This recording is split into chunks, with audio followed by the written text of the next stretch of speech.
welcome and thank you for joining us here on Stream 1 at the Data Science Conference Europe 25. My name is Anna. I will be your host throughout today's exciting sessions. We're kicking things off with Dmitry Bobolev, founder and AI expert at Proxy Labs. His session is titled Building Your First AI Agent, Pushing the Limits of OpenAI's New Capabilities. So, Dmitry, the stage is yours. Feel free to Thank you start very whenever much, you're ready. Anna. Thank you very much for introducing me, Anna. Yeah, I think it's quite exciting today to kind of kick off this DSC conference with there's a lot of kind of technical talks, and I'll be essentially running a small session, maybe in like an hour and a bit, where we'll be looking at the new OpenAI capabilities that they recently released. It's probably like beginning of October to build your own AI agents. And I'll be specifically focusing on kind of the no to low code approach to building AI agent, which is the whole point of the agent builder that they released. And also, given the time limitations and the range of audience that we usually have at such events, I'll try to keep it relatively accessible, simple to understand. I think like just trying to make it again a bit more open to a different type of audience that we might have here. Um, and it's mostly going to be today just demo. I haven't prepared any specific slides. I think the best way to learn is through just practical kind of showing you how to do it. I'll walk you through a bunch of functionality, kind of what the current capabilities is, what the limitations might be. Just keep in mind that this is still a very early stage, even for OpenAI. Um, it's a very early stage tool that they released. It's been around just over a month. There's still like even the documentation that they have on this agent builder is very lacking, I would say. So there's not too much kind of study material do you have on this yet, but we'll try to kind of see how it goes. Um, just before the session, I was just kind of making sure that everything works, and the OpenAI does seem to have maybe a little bit of technical issues in terms of some of the features. I'm not sure, if they gonna resolve it soon or not, but we'll see how it goes. We'll see how it goes. And just gonna quickly introduce myself once again, just to kind of get a little bit of a background on myself. So I'm Dmitry. I'm the founder of Proxy Labs. We built Proxy AI, which is this um, AI-powered platform for publishing, kind of guiding you through the publishing process of your mobile applications to App Store and Google Play. We're essentially trying to simplify, kind of structure and semi-automate this publication last step of actually releasing your app to the given marketplaces and dealing with all the compliance, etc., and automating with that. I personally worked, I've been in the IT industry for a while, and I worked in various industries, and kind of more and startups and enterprise. I've worked as a software engineer and kind of more of a product project manager, which is just kind of what I do nowadays. But it was still always in IT, and I think one of the things that I try to focus on is again trying to make it accessible, because a lot of what I do is working with different stakeholders and trying to essentially build this bridge and to communicate between a non-technical like a client, let's say, and then a developer. My job is connecting this together. So that's why I'll try to focus on a non-technical and semi-technical people as well. So okay, let me just start sharing my screen so we can actually see what we're talking about. Okay, let's see which one. That should be fine. And I'll just put myself in a little corner. Okay. So hopefully you can now see my screen. All right, let me know if you don't, but I'll just assume that everything is fine. So here we have the interface for the agent builder. And that's, as I said, this is the quite a new tool that's been released by the OpenAI. They're still kind of testing it out. Um, you can find it. So if you're looking to navigate and kind of try it out yourself, you can find it on the developer side of the um, OpenAI account. I'll just 1 second. I'll just make sure that I'm sharing the right thing. Okay. Yeah, should be fine. Yeah, so you can find it on the OpenAI developer side of things, because there's essentially you have a ChatGPT, which is the more of a customer focused interface. You know, that's what most people are familiar with. But OpenAI also has a developer side of things where you're working with API, etc. And that's where we are. And to navigate to the agent builder, you will need to go to the platform.openai.com/agent dash builder. And that will bring you to the page that I am at the moment. Now, here, I mean, they actually updated the interface quite a bit. So they've restructured the left menu. Over here, they've added, so they now kind of split the functionality. You have the audio, the images generator, the video generator, and the, most importantly, the agent builder. But this is also where you track, just for people who aren't familiar, you kind of look at your usage, the API keys, you can look at the logs, the vector storage, evaluation, etc. But what we want to focus on is the agent builder. So they do provide quite a lot of templates, just to kind of to see what kind of things are possible with the agent builder, but I think we're just going to start fresh with a new workflow.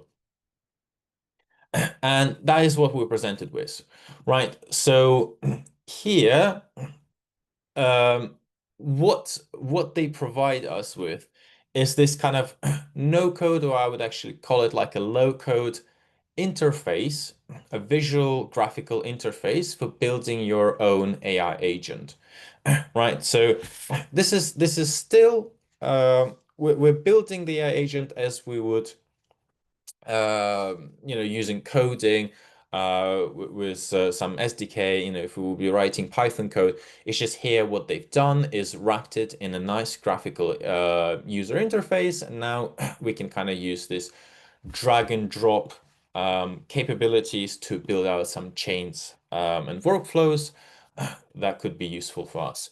And again, I think with this, they're trying to make it more accessible, especially for people who are maybe not so technical. And I think that's a really good idea. And I think in recent years there's been a lot of popularity in terms of kind of no code, low code tools. We've seen web applications and mobile applications that you're able to build without actually writing much of any code. And they're taking similar approach. OpenAI is taking similar approach, and other kind of companies are following, with trying to make it accessible to others as well. Okay, so so this is what we're presented with, right? And if you're familiar with some automation tools, and examples will be like Zapier, Make, or N8N. Though it looks very similar. You have some kind of integrations.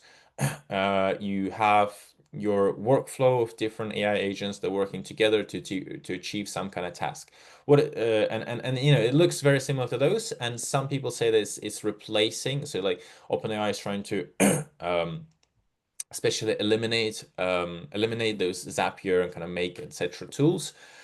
That's not really what they're trying to do here. I think they're trying to kind of integrate them in their ecosystem.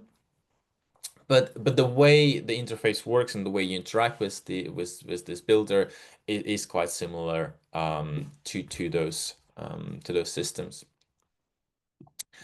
Right.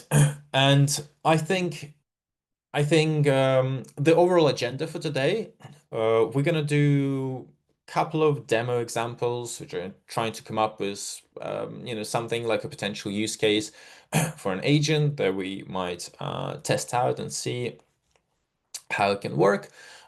And as we walk through the actual demo examples, I'll be explaining and kind of adding more details and context, um, gradually kind of introducing new features and capabilities instead of just throwing everything at you at once. I think that will be the best approach today. Right.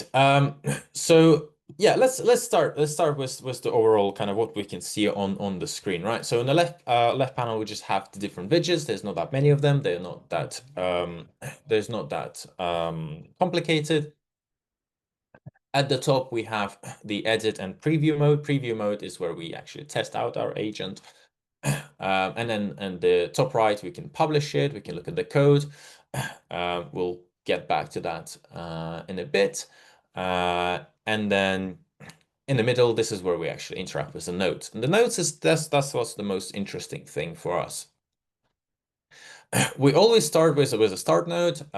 That's where we get the user input, right? Some kind of initial information or context for the agent to work with, for it to understand what we're looking for. And then we have the agent node here, kind of by default insert here. We don't have to use it doesn't have to be like that. We can start with something else, right? We can put a classifier here and connect it to the start agent to the start node. But I think we're gonna start with a simple agent node. And the agent node is this again, this small um small I think we'll be calling a lot of agents. The agent will be the most popular word today. But essentially, this agent is here to execute some kind of small task. What we mean by AI agent in general is it's a specific tool that has an input, right? It does some kind of action, and then it gets us the result. And the way it does the action, right, we don't actually care about, right? So what we care about is the input that we provide and then the result that we get. And the reason why we call it AI agent is because inside this kind of box, you can think of it, it does some kind of actions, right? And it does it independently. It can decide how many actions you want to take, like which approach you want to take, etc. It decides it independently. It just gives us the result, and the result is what we care about. And that's all we mean by this. And when we talk about we're building, when we're using agent builder, we're essentially connecting small specific task agents into a bigger agent, right? And that's the way we build AI agents. Right. So if we click on this node, we see that there is certain properties on the right? We have the name, the instructions, etc. And this is where you kind of specify what is meant to do, right?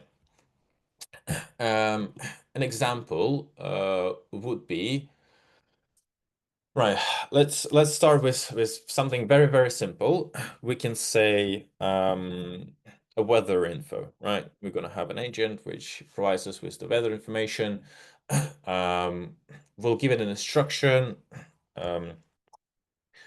given user input of the city, provide weather information forecast for the day. Right, so I just used here kind of voice to text input. So that's the instruction that we provide to the agent. we're going to keep the history. You can choose the model they want to use. They provided various options. Doesn't really matter for us. Any model will work. The reasoning effect is just how complicated the task is. Essentially, you might want to estimate. In our case, it's a relatively simple task, so we'll keep it as it is. Don't need to change anything. But if you're going for something more complex, you can change the reasoning effect, and that will just they'll have influence on how many tokens you're using, essentially. So, if you go for a high, that will cost you more, but the quality of the result will be higher. Now, the tools is quite interesting. So, tools is I think the most powerful part of this. And you might recognize a lot of this from the ChatGPT, right? We have the web search, same thing as we have in ChatGPT. We have file search, which is kind of this providing some kind of data. The file search currently only works with the vector database, so that's natively used in the OpenAI. So if you go into your developer account, you can add a vector database. We might do that later as an example. But essentially, that I think so far it only works with OpenAI vector databases. It will be quite nice to in the future to be able to connect some external vector database as well. Code interpreter. So again, I think they are reusing a lot of kind of functionality that they already have in ChatGPT in this agent, which under the hood, it's all similar kind of infrastructure that they're using, kind of reusing. You have the MCP server. I think we will come back to the MCP. I think it's a very powerful thing. The only problem is I was testing it before kind of the start of the session, and it doesn't seem to be working today. It doesn't load in. But essentially, MCP is it's just a protocol that AI agents are using to connect to external systems and resources. So you have some kind of external tool, let's say like a Gmail or Google Calendar, we can connect from our AI agent using the MCP server. We can also set up our own ones. But again, I think we'll cover it in more details later down the session. You have some local tools that you can also set up, but I think those are much more difficult to actually configure. So we'll leave those out. And then the output format, we have the text, the JSON, and the widget. All of those are quite useful, especially the JSON and widget. But I think we'll just start with the text for now. And this is what we have, right? So this is our configurations of the AI agent node. We'll connect them together, and that's essentially all we need. Oh, actually, well, we are looking for a weather information forecast for today. So I would assume, let's see, we can configure the web search, right? So what I want to do here, I don't want to set up any particular APIs to connect to, like weather forecast. So I'll just see if they can use the web search to retrieve that information. We can also configure specifically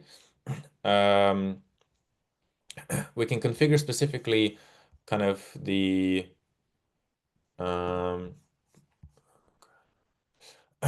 we can configure specifically which region and kind of what information we want to use here. But I think we're going to keep it as default. So I got distracted by the message in the chat. I think somebody just joined late. Which platform are we using for this? So we're using the agent builder that was released by OpenAI, I believe on 6th of October. To navigate to this platform, you can go to the platform.openai.com/agent-builder, right? And you'll find this. Okay. that's fine. Okay. Right, let's continue. I'll just move the chat down here on my second screen. So in case if there's any questions as we go along, you can I'll try to keep track of those as well. Cool. So now let's go to the preview mode and see what we can do. We can ask okay, I'm looking for weather in London, which is where I'm located right now. Let's see. So it does the reasoning. You can see how it's being executed. And here we are, right? So all is done. It's passed down the information, the user input to our agent node. It did the web search that we kind of added it as a functionality. And then it just gave us the forecast for London, right? And sure it is. It says mostly cloudy, around 6 degrees Celsius, which is exactly what it is outside my window. Cool, cool. Now let's kind of take it one step further, right? So what else can we do, right? What else can we do with the agent node? Now we can provide more instructions, right? We can add context. So if we had different variables, and we can specify more variables. So we have like initial state variables. So we can add here. We can it's the same as you'll be writing it by code. You can add the string, the number, the boolean, etc. You can add list objects. That's fine, and you'll be able to kind of populate that context here. You can also add the user or the assistant kind of input here as well. I think that the things that we haven't covered is the JSON and the widget. So those are extremely useful for us because most of the time we don't want the agent to output text because it's unstructured data and it's hard to work with. It's unpredictable. And especially, if we have several agents working down the line, this introduces high risk of having errors, right? Because it's unstructured data. So we would usually want to have a JSON that provides us with a structured schema, right? That we can define here, that then can be reused, right, down the line by some other tools, or we can input it output it in the front end. And so here, so in our example, you can write the JSON, by the way, using the code if you want to. You can use once again, you can use the visual interface that they provide us with. And here we will probably want to see, right, so if I remember correctly, it provided us, right, let's just say current temperature. That's all that matters to us, right? That's all that we will care about. We'll make that a number, and that's it. That will be our JSON schema. And then instead of provide weather forecast, we'll say provide current temperature. That should be okay. Right. And that, if we run that again and we say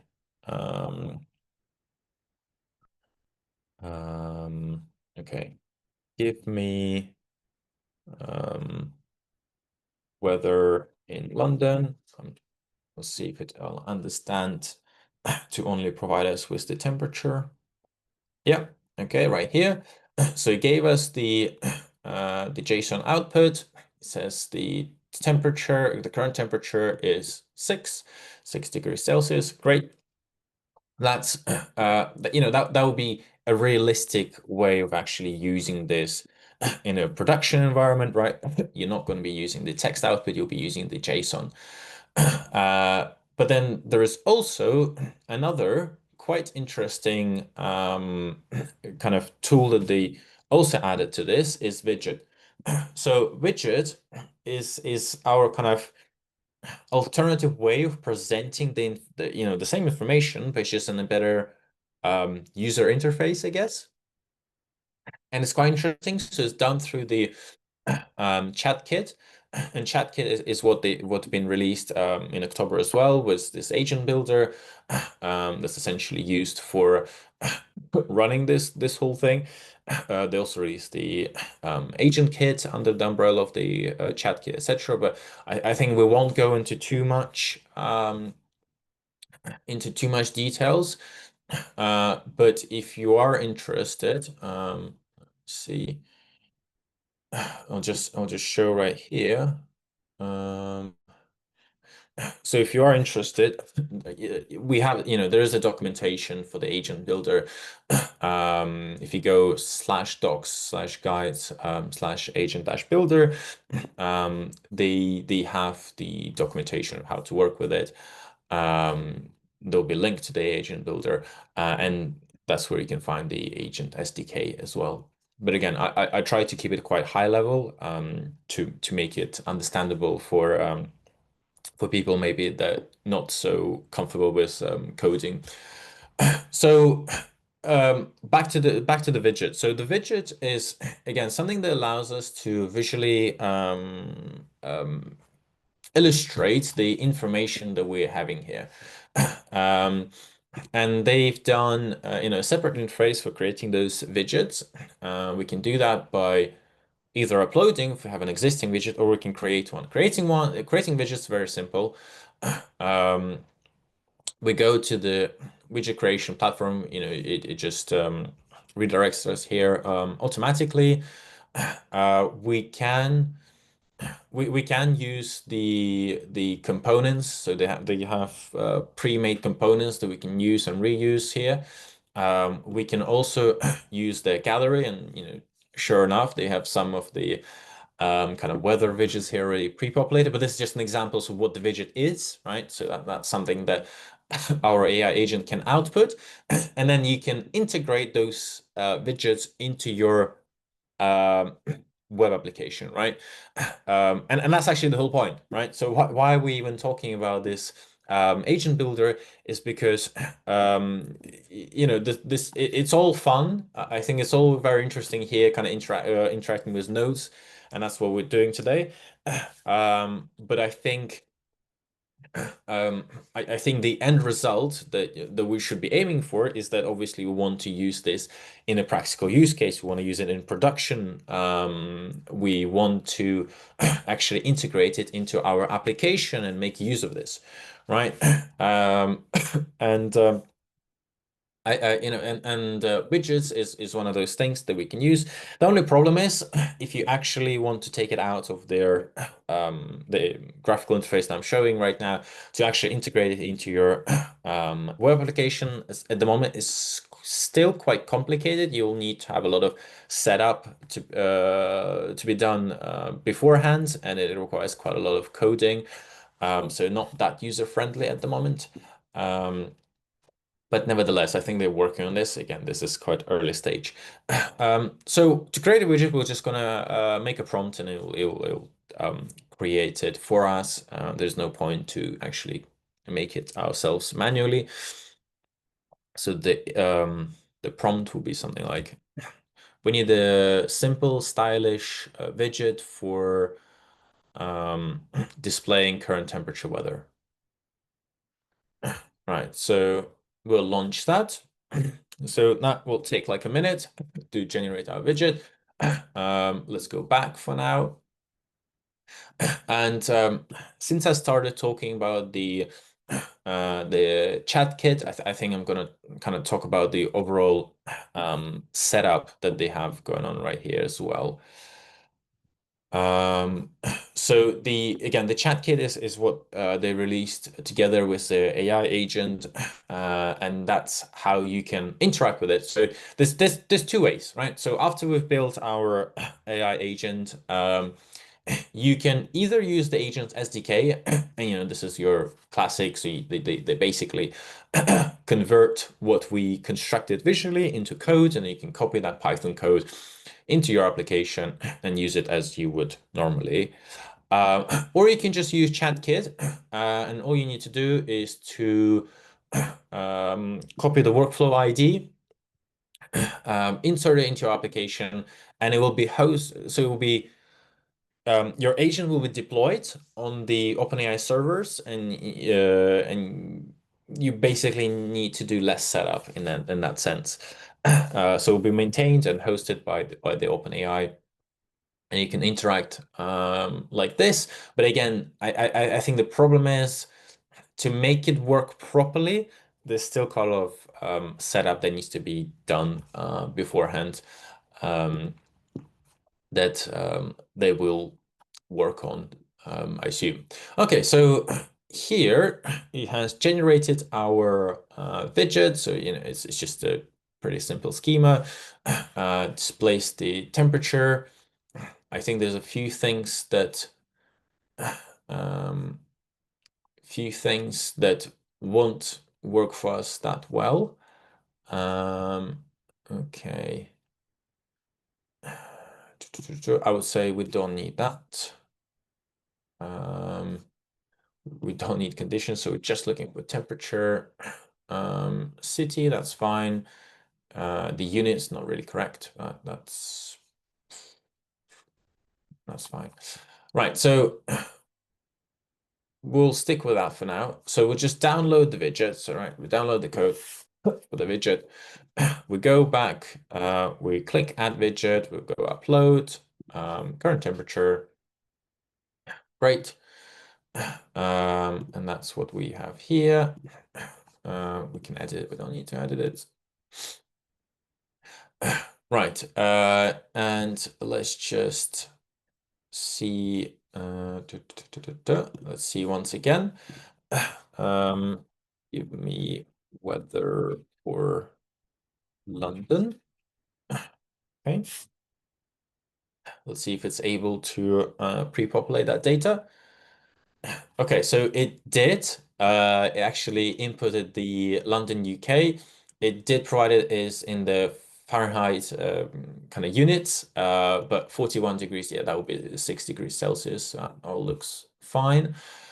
Okay, so that's just another way again for displaying information that you can use for the output format. There's more settings, by the way.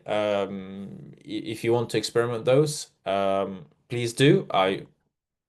Given the time limits that we have for the session, and I'm just trying to cover the basics. We're gonna stick with the default kind of settings that we have right here. Okay, great. Now let's try building something a little bit more complex, right? So an idea that I had before the session is we can have some kind of like a small research AI agent, right? They can help us with research tasks.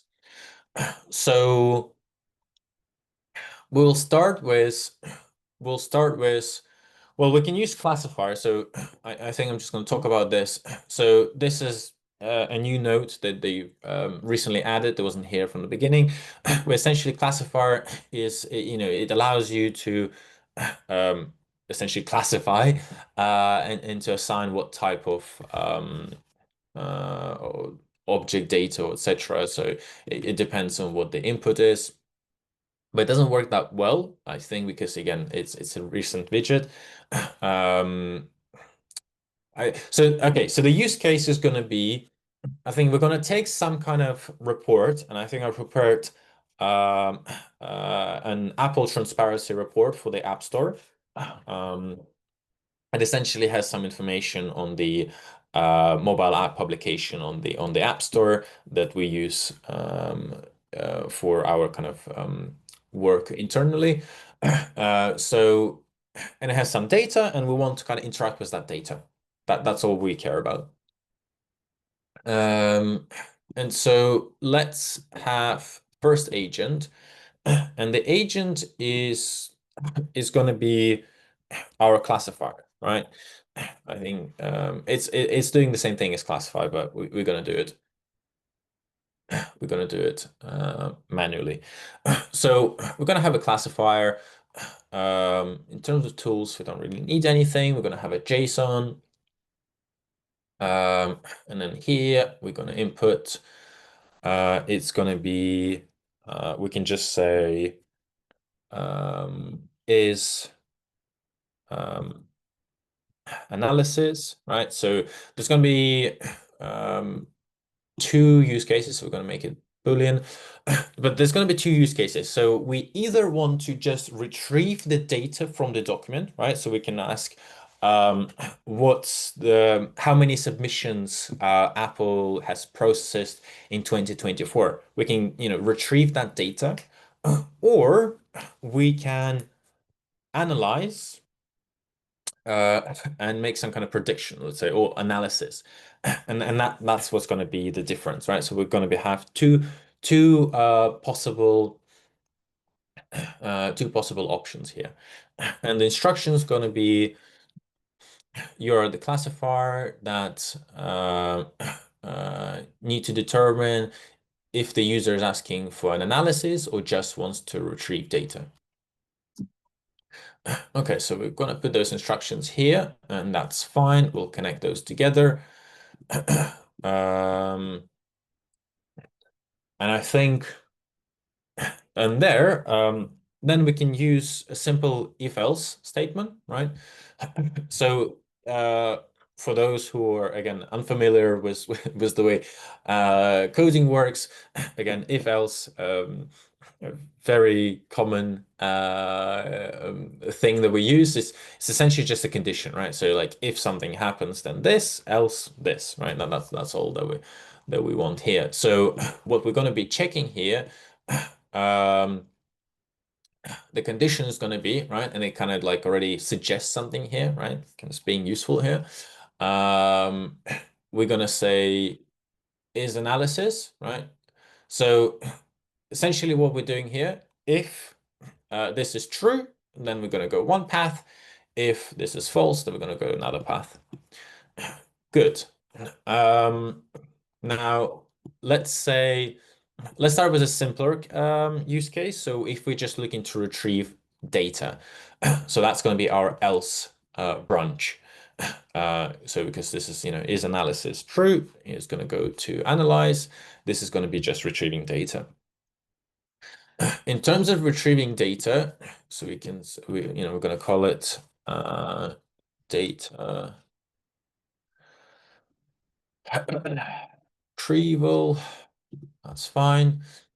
Okay, so what do we want to see here?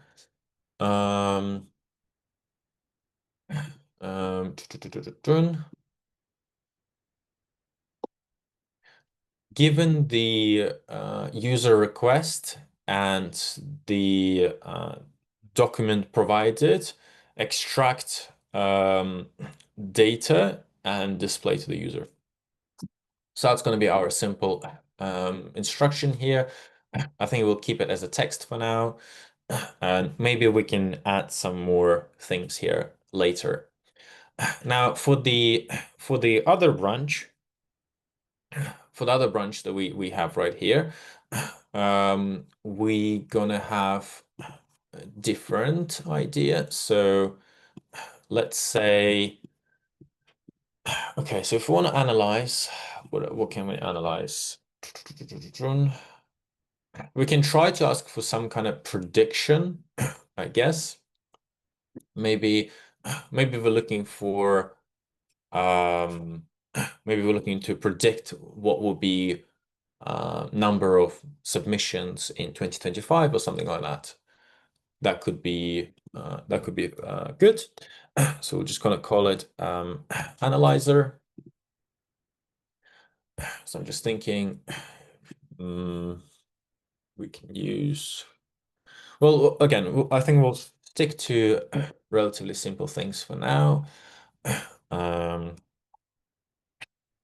you need to analyze the document and user input and give a prediction based on that information. Okay, so we'll input that the agent is meant to give us some kind of prediction. What kind of prediction? Well, we don't know yet. That's something that we'll figure out. And by the way, if you're not very good at writing the instructions or the prompts, and you always kind of struggle with prompt engineering, which actually doesn't matter that much, but you can always click icon right here, and it will make your prompt nicer. And just in general, it's a good practice if you're ever looking to write a system prompt. The way I would recommend to do it is you have you write the prompt as you would, right? Then you put it in, let's say, ChatGPT, and you say, given my draft, write me a good system prompt. And it will just, do it in the proper layout, adding some, fixing some errors, adding some details, etc. And then that is what you put in the system prompt. So it's always good to have this kind of middle step where you kind of make it a little bit nicer, and it works better in that sense. So that's just a prompt writing advice. Okay, so this is fine. And so in the end, we have an end node, so that basically means to terminate the workflow. And we'll add those here. I think a few things to mention here as well is that currently it's currently the way it's set up in the agent builder that we have here is that it doesn't really allow us to have a second user input, right? So let's say if the user input something and then we do some kind of action, and then we want the user to input something again. In the preview mode that we have right here, um, okay. So um, in the preview mode that we have right here, um, it won't allow us to have another user input. Well, we can achieve it using some states, which I'm going to talk about it later, or we can have a while loop, which works okay. Um, um, Sometimes there's issues, but in a real production environment, you can actually obviously have a user input after a certain action, and then again and again and again. It's just in the preview mode. It does currently the way it's set up is not very convenient. Um, so there was a guardrail error because it's accidentally added guardrail, but I think I'll talk through what this actually is, because I think this is quite useful as well. So this is one of the another notes that we can use. So the guardrails is here is just to provide an additional checks, right? Because there's common fears with using AI agents is that they might hallucinate, they might provide some wrong information, they might provide some inappropriate information, etc., or it can be abused. So those things, and for those purposes, we have a guardrail node, and in general, it's a widespread practice.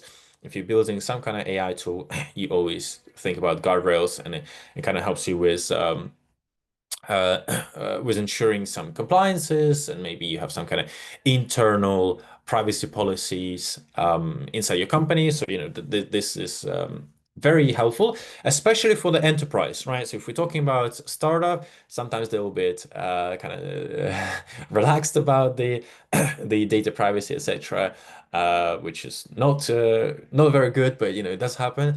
Uh, for the enterprise, though, this is crucial. I think a lot of kind of key um, senior senior management and a lot of key decision makers, I think they care a lot about those things. And having this guardrails node right here just kind of indicates that OpenAI is thinking about enterprise as well, and I think they care about the quality of the AI agents that can be produced. So, and if we look at the properties that we have on the right here, we can name our guardrail. We can say what kind of input we want to check, and then this is a bunch of options that we can check against. So we can use like personal information, right? We can have jailbreak. So there's no things like well, it's able to detect prompt injections, etc., which is, it has become a big security risk. Um, and there's a lot of work going on in cybersecurity regarding kind of AI agents, hallucinations, etc. And then if you go and click into this, you can actually kind of provide details. You can say what kind of personal information we might be looking for, like credit card information, etc. But then if we want to expand the scope that it should be checking, we can also be checking for phone numbers, emails, etc. Right? So those things are possible. And just, as an example, we can turn on and we can insert it into our workflow here. So we're just going to have it right here. And while we add it, I think another node that I'm going to show you is a file search.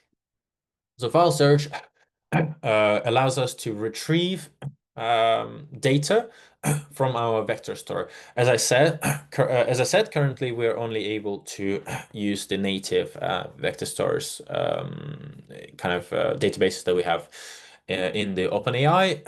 Maybe in the future they'll be able to have them external ones as well.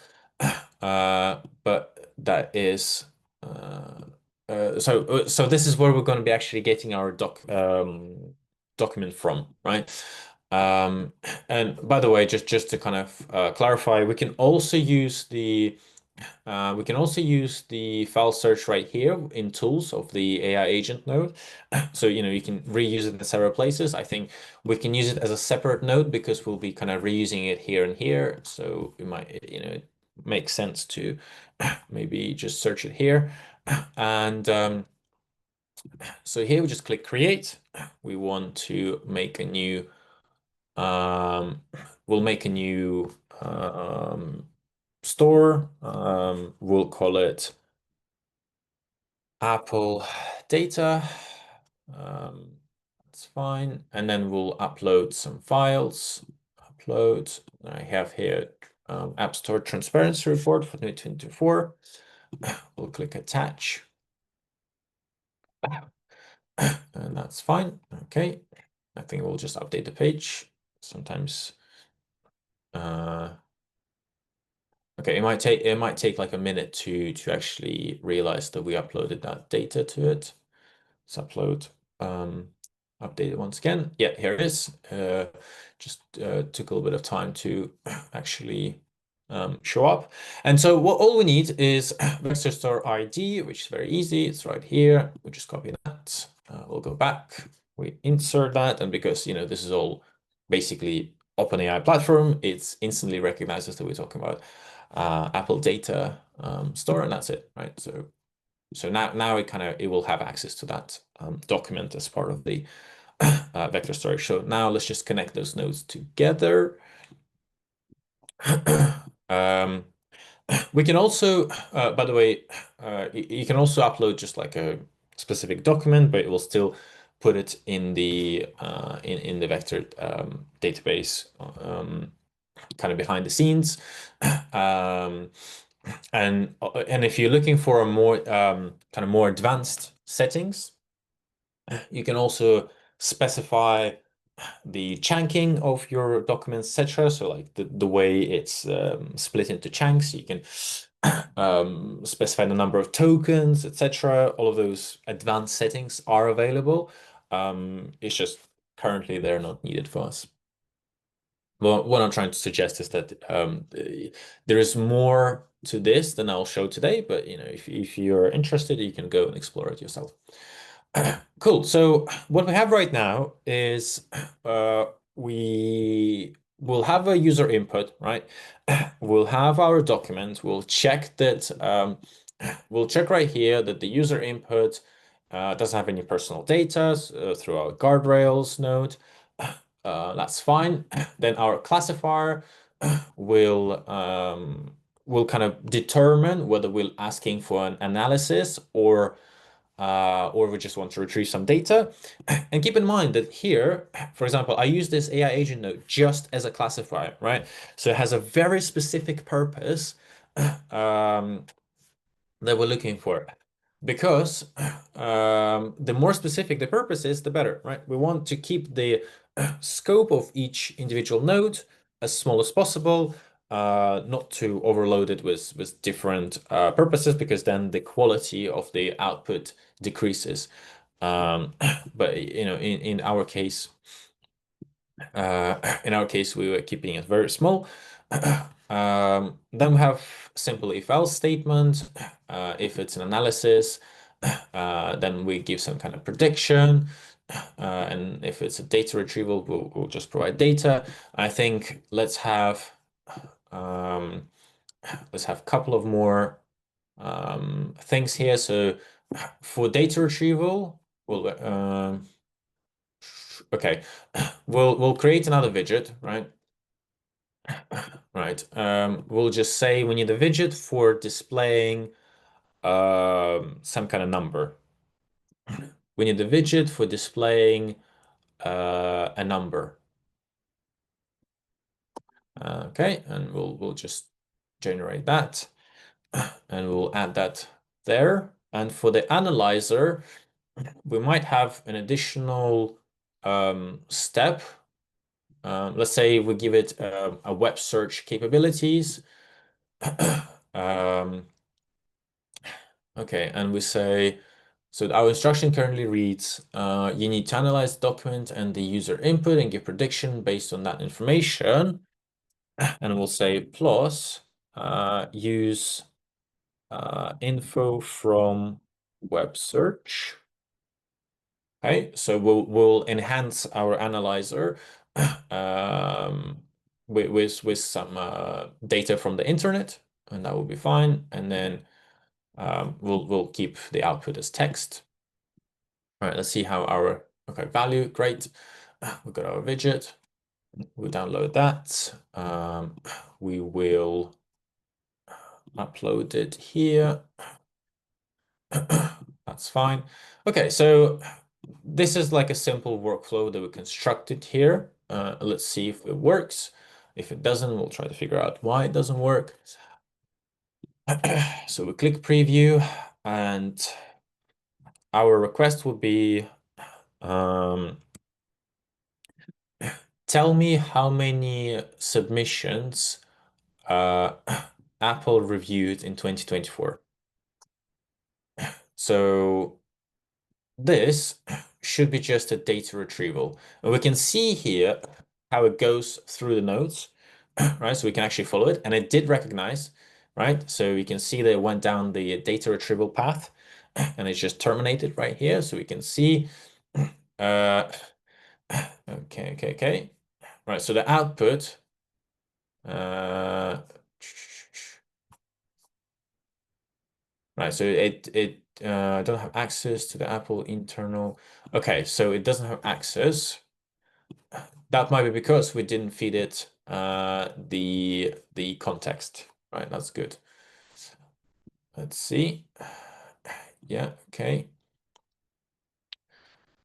So here we'll probably want to okay.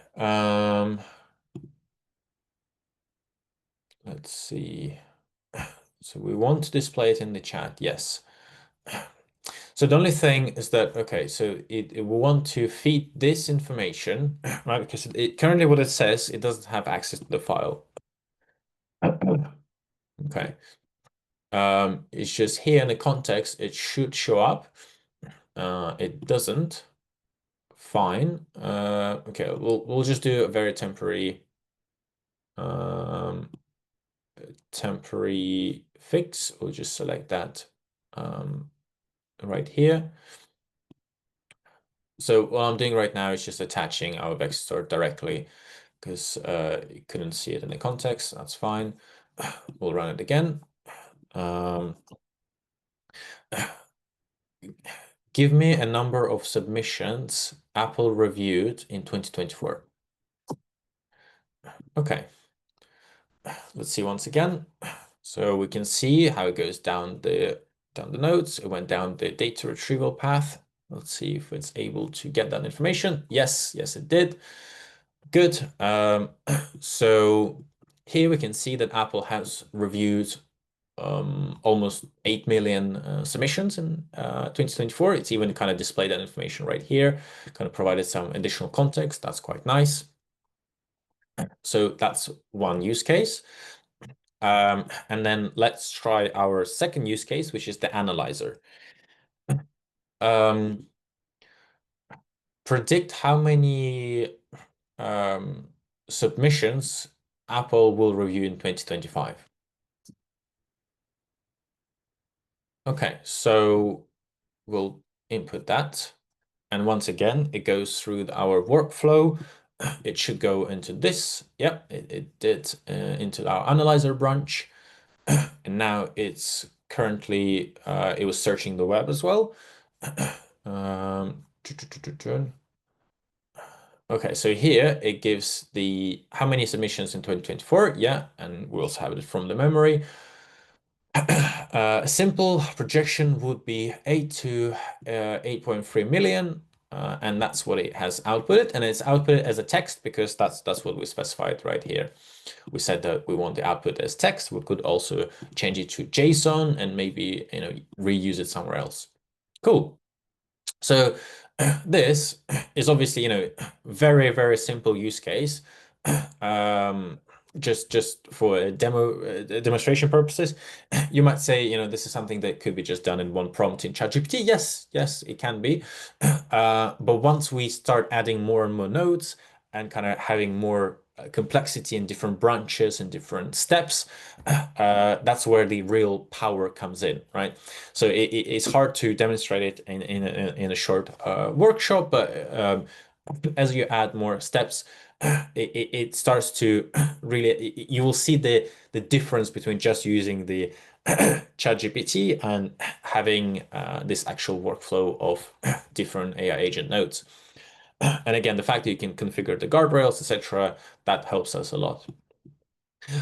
So other things that we haven't covered yet, in terms of the functionality they have, the nodes, by the way. So this is just for your own kind of like comments. So that doesn't have any functional use.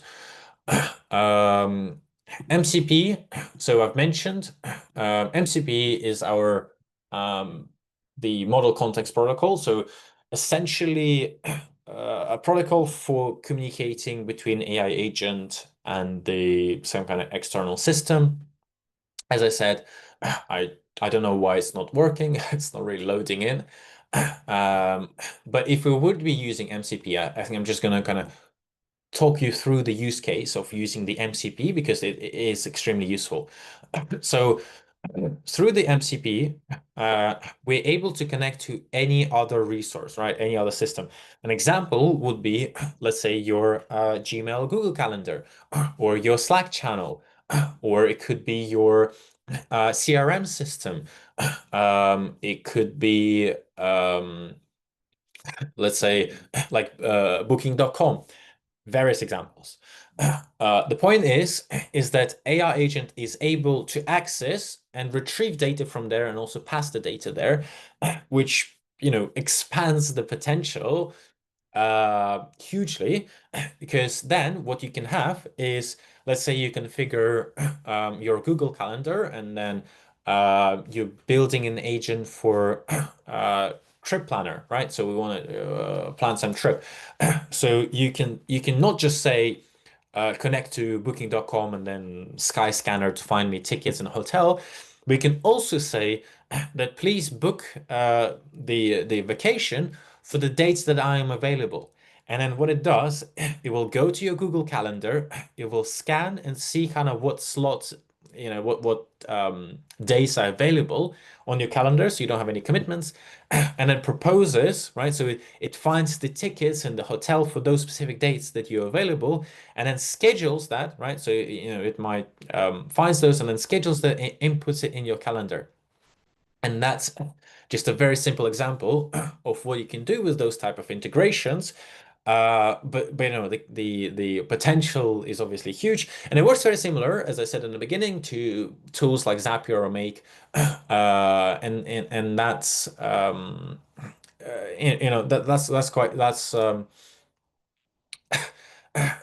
it is similar, but again, I think the purpose here is a little bit different. So it's still the primary purpose here is not automations, it's for building your AI agents. And I think they're trying to work together with Zapier and tools like that to build those AI agents. Actually, a good kind of a little tip or a hack, you might say. So if you're looking to work with MCP, once they actually start working, because again, they're not really loading in, but once they do resume working, um, the a good way to interact with them is actually through a single MCP. So if you'll be configuring those connections, right? So think of it like integrations. If you'll be configuring those manually, um, one by one, right? So you will need to have a separate access token, so like API,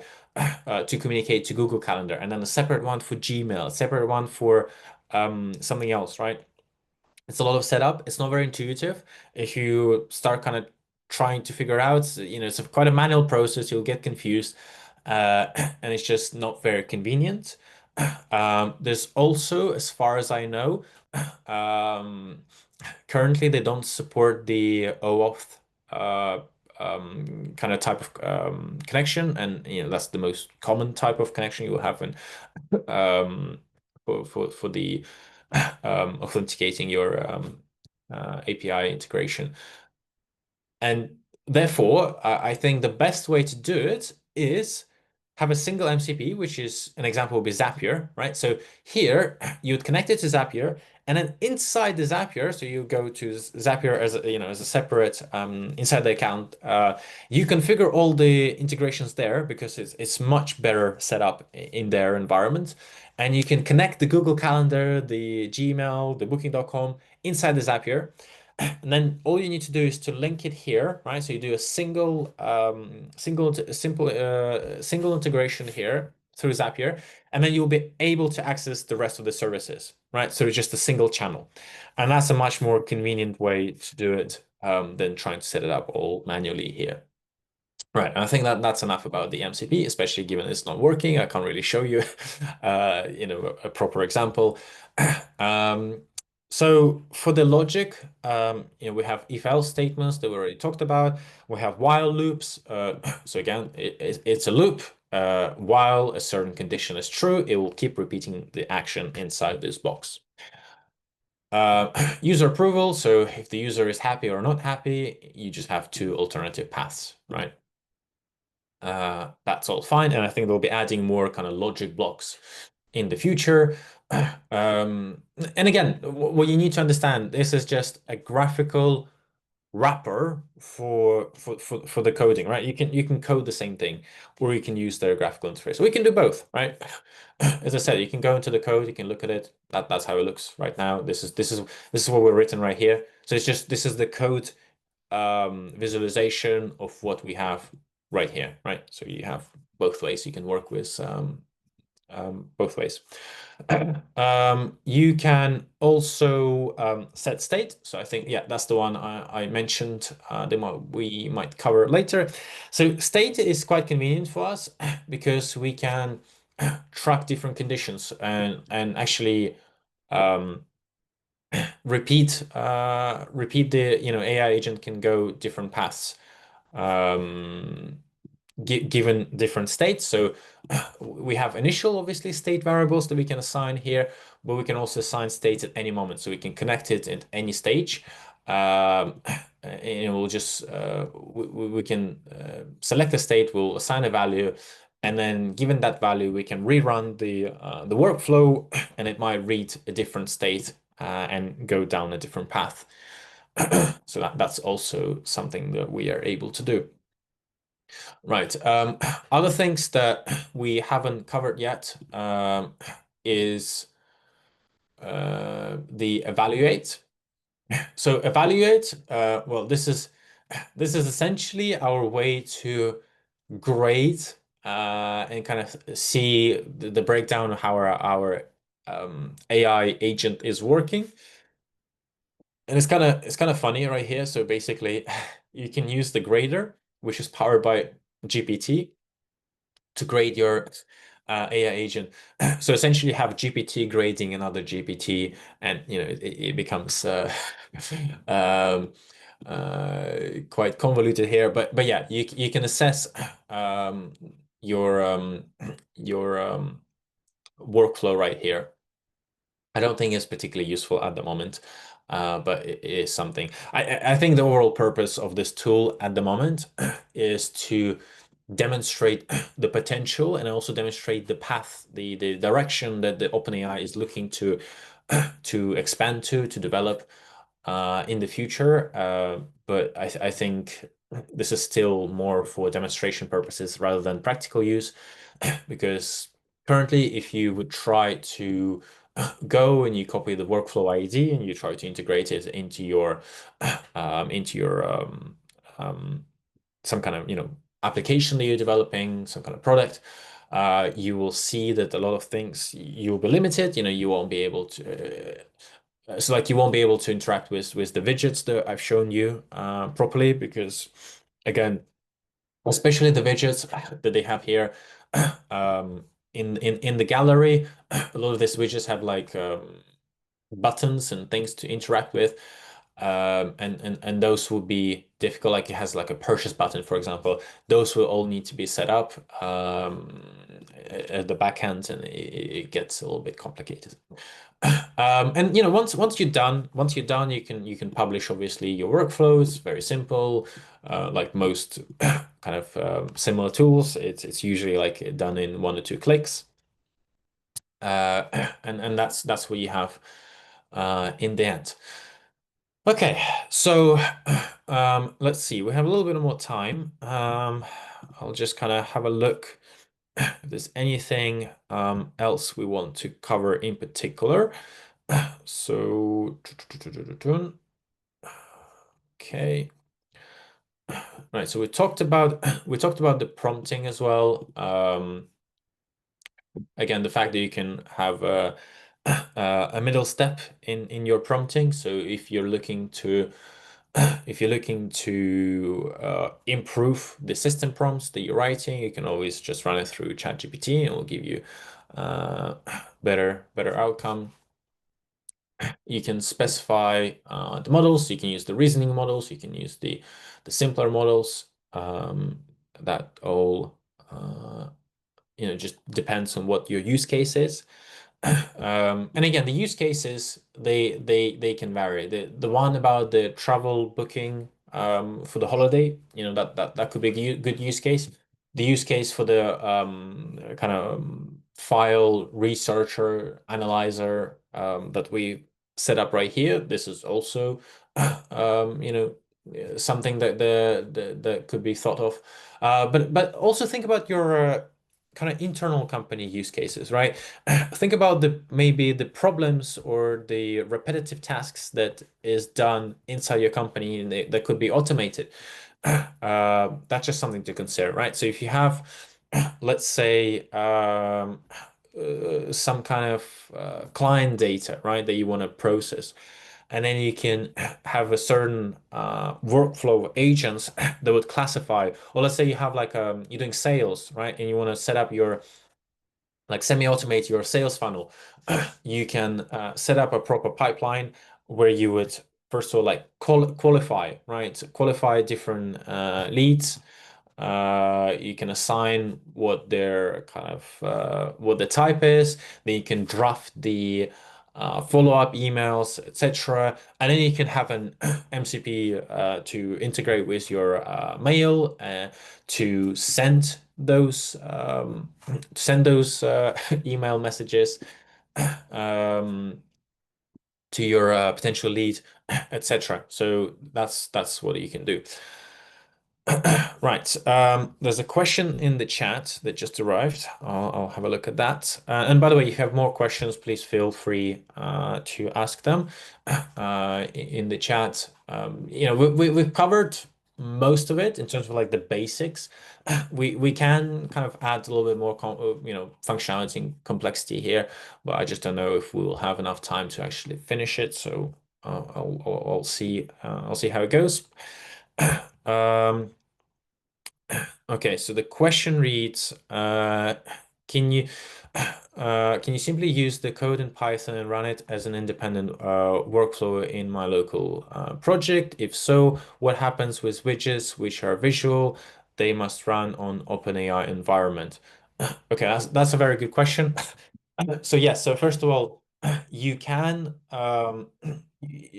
everything we've covered today, you can just do locally through the code. Just write the Python, use the SDK. The widgets, so the widgets are built on the chat kit. So if you're using the chat kit, you'll be able to you kind of reuse those widgets. It's just you will need to do the actual just need to do the setup that I've mentioned. Again, there is a documentation that I've shown somewhere here. They will have proper documentation for the chat kit. So yeah, here you can have the chat kit as page, and that's basically this answers your question. So if you want to embed ChatKit in your front end, this is the rough setup that you will need to do, and this is why I say that at the moment this is not so useful because of the relative complexity that they have. I prefer the tools that just very simple to set up and have the as little friction as possible. Those usually work the best. Okay. Let me just once again look at some of my notes, see if we might have missed anything. And if you have any questions, please feel free to add them. Okay. Yep, there's one more question. Is it possible to simply replace the OpenAI SDK and API credentials with other ones, Azure, in big enterprise companies, often OpenAI is considered insecure. Another great question. I mean, depends. It depends what you're referring to here. You So if you still want to use if you still want to use the let's say agent builder that they have right here, then you must use the OpenAI infrastructure. This is kind of part of their business model. The reason why they provide was a lot of these tools is that they want people to use their environment, to use their infrastructure as much as possible. Um, Also, the more people are building AI agents, the more credits they use, right? And then the more credits you use, the more OpenAI earns. So that's just something to keep in mind. Um, and by the way, currently this is not very optimized, and this can use quite a lot of your tokens. So just keep that in mind, and if you can always check that in the usage, and you can provide your limits on kind of how much you want to use. Um, so yeah, if you want to migrate to a different infrastructure, then then you're just better off using the more standard approach. You won't be using the AI agent builder in that sense. I think again a lot of this is just for messing around. A lot of it's just kind of trying it out and see if it's useful or not. Um, most people build, most people that I've seen that try this tool and build kind of AI agents, they done it mostly for either kind of experimental purposes or personal use cases. I haven't yet seen any actual like companies or businesses using this tool to build their AI agents, again, because of the current limitations that are still in place. Um, but I think again, they will expand on this, right? So they're actively working on this. They've been adding features. They've been updating documentation. So I've just checked like the information that they have on their agent builder is much better than what they used to have. And that's that's quite much better. That's good. Um, okay, so I'll be slowly wrapping up this session.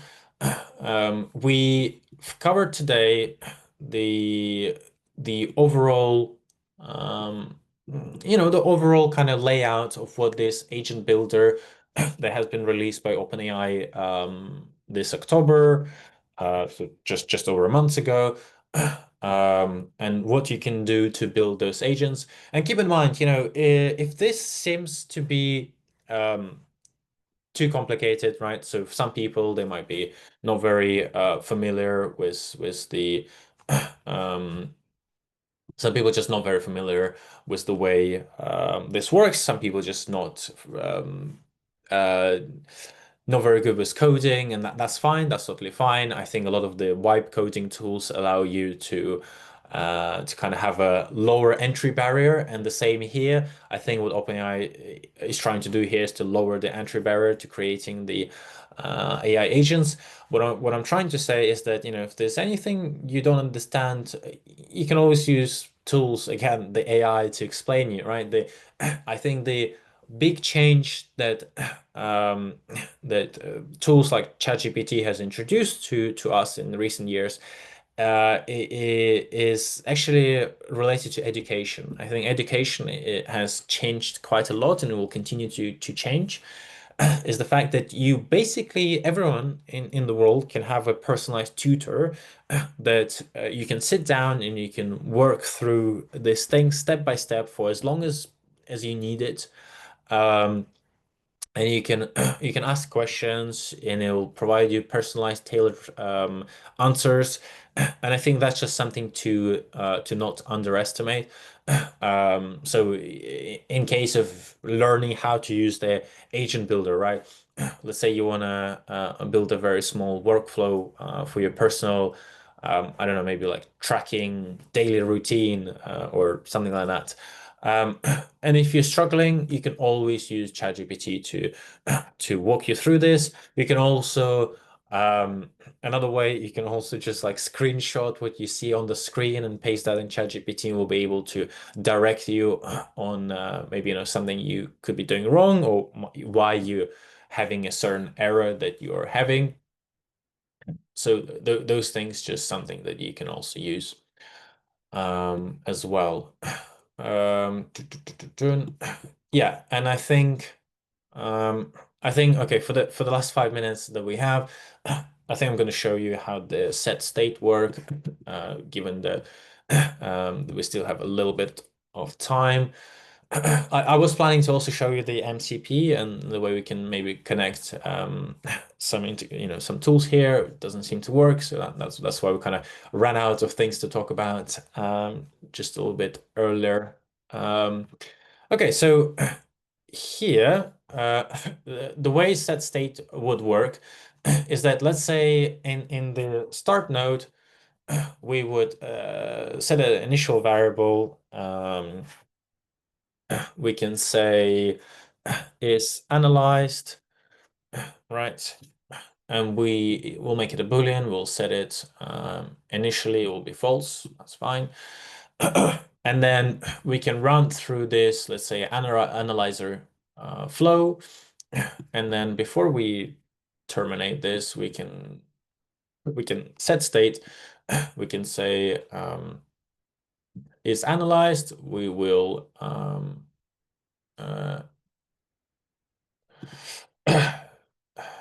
Right, so sign value. Yep. So here we don't really want to compare, to be honest. Um, we want to assign value, right? Just trying to figure out what they're doing here. Right. Analyzed. Cool. Can we just assign value true? Okay. No, doesn't like that. Okay. That's fine. I can't really figure out how they meant to set the state.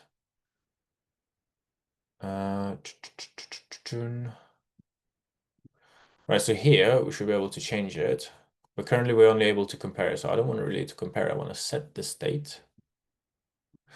Okay. So the idea is here. I think I'm just being a little bit dumb. Um, so here you want to set the state, right? So what I was trying to suggest is we would set the state, right? So we'll go through the workflow, we would analyze something, we'll set the state to say, oh, this has been analyzed, fine. And then we'll run it again, right? We'll do a different input. And then here we might have another condition. So before um, um, um, we might have another agent, let's say, and we might compare if the state has already been analyzed, then we do different approach, right? So instead of analyzer, we do something else. So we can do that as well. So it allows us to, even though the input doesn't change, it allows us to take a different branch, depending depending on what the state is. I think I'm just it's quite early in the morning, and I think I'm struggling to set the state. I'll leave that for the next time when I'll be a little bit more awake. Right, last question.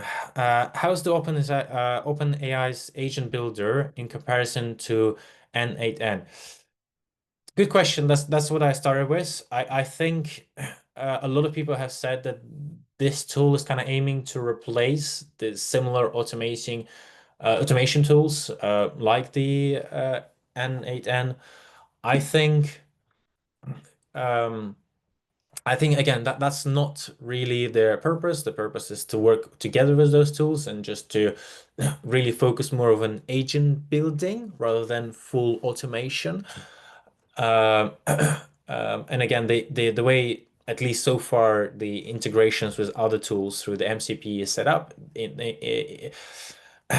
tools like Zapier or N8N, they have a much easier and user-friendly integrations that you will use. Um, because that's the whole purpose, right? They focused on that. They've done it. It can be executed in a few clicks. The way it's done here, it's not very intuitive. But some of I think the strongest part that where OpenAI will stand out is obviously the fact that they have a native integration into the entire OpenAI ecosystem. And the more time goes, the larger the ecosystem grows, and it's already very powerful. And I think that will be their kind of main selling point that they'll be using here um, to kind of promote this. But I don't think they mind. I don't think actually OpenAI cares what you use, whether you use the agent builder or the N8N, because essentially at the end of the day, you're still using their credits, right? So if you use the other tool, you're still going to be making requests to the API of OpenAI. You're still paying them money for the credits, so it doesn't matter to them too much what path you take. Okay, I think that's it for today. Thank you very much for everyone who attended this session. I think it was quite exciting for me that I was the first one to present at the DSC kind of this year for the online conference days that we have right now. There's going to be a lot of other technical workshops that will be running today. I looked at the timetable. There's a lot of exciting ones, and what I like is that all of them are kind of focused around quite, technical aspects, and they might even go into much more details and much more kind of engineer and kind of software engineer focused approach. Mine was more kind of general. Uh, that could be quite exciting. So please do check out what the timetable suggests for the kind of next sessions. It's actually quite rare that you get to see so many technical workshops during such conferences. Usually, again, they keep it to just limited to some panels that talk about general things. So do use the opportunity that you have. Um, and other than that, thank you very much for attending the session. My name is Dmitry. I've ran this session. It's been a little bit early because I'm located in London, so the time is a little bit earlier. Um, but hopefully this was quite useful. Hopefully you took out a few tips here, and I do encourage you to try out the agent builder yourself. You can go once again, you can go there by typing in the URL platform.openai.com/agent-builder, and through the OpenAI developer interface, you can navigate there to access what we have accessed here today. Also look at the templates. I think those could be quite useful to see other potential use cases that they show to demonstrate the capabilities of such tool. And yeah, that's it. Thank you very much. And I think I'll pass it on to Anna. Hopefully, Anna, you're somewhere close. Yep. I'm here, yes. Thank you, Dmitry. Your tutorial was great.